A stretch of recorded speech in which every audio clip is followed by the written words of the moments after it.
Now when you place your hands on the putter, you want it to be an extension of your forearm.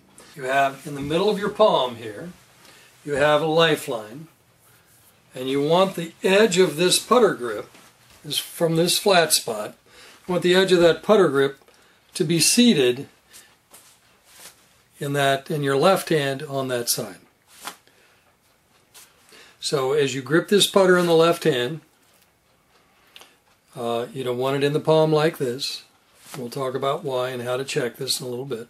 So the first thing is to get the edge of the putter grip, that crease, into your palm, the center of your palm. The next thing you want to look at in your grip, I have it in my left hand here, is to be certain it's a continuation of my forearm. So as I rotate my palms forward, just stand tall in front of a mirror, rotate your palms forward, you'll notice that this shaft looks like it's going right up my forearm. Okay? If I change my grip, I still have it in the palm. If I change my grip to more in the fingers, you can see that this shaft begins to droop. If I adjusted it into my middle finger, the exit point through my palm, you can see it's a continuation of my forearm. If I simply adjust the exit point of my middle finger, it drops down. If that's not a severe enough angle, if it's too severe an angle, it stays cocked in my wrist. So just how it leaves my middle finger. What you do with this index finger, if you want to run it down the shaft, you want to curl it around, doesn't matter. So that's your left hand grip. So your right hand is a mirror image of your left. So when you get the right hand on the club, I'm also putting this flat spot, right hand, through the middle of the lifeline, and it's going to need to exit the palm exactly the way into that middle finger. So we also have a continuation of your grip, forearm all the way through.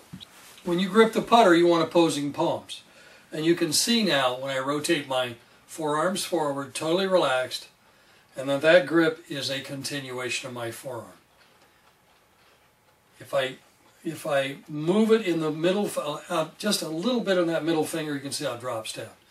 The flat spot is still through the crease in my middle of my palm, through the lifeline, but the exit point of my middle finger is off. So I move this middle finger back up, and it is, just adjust the angle. Once you have both hands on the club, left hand first, then the right, then add both hands, just feel where it exits the palm and the middle finger.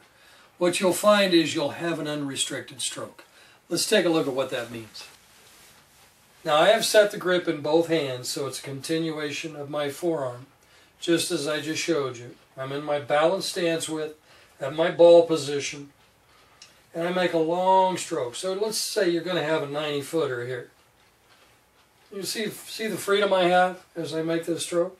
Now if I simply change the orientation of my hands, so it's not a continuation from my palm, I'm stuck in the backswing and I've got a very short stroke through. In fact, I'll get a rebound through.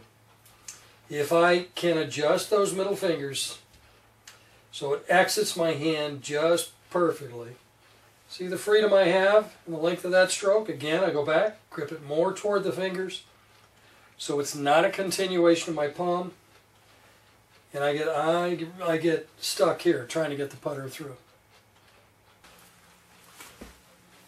Now remember, to summarize, middle of the palm, a crease in the flat spot, that sharp edge should be a continuation of both my right arm and a continuation of my left arm.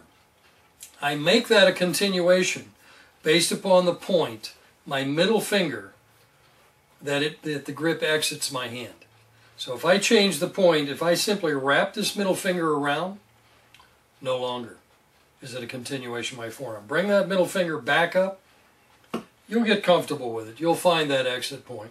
And as long as it's a continuation of your forearm, on both sides, your stroke will be fluid and unrestricted.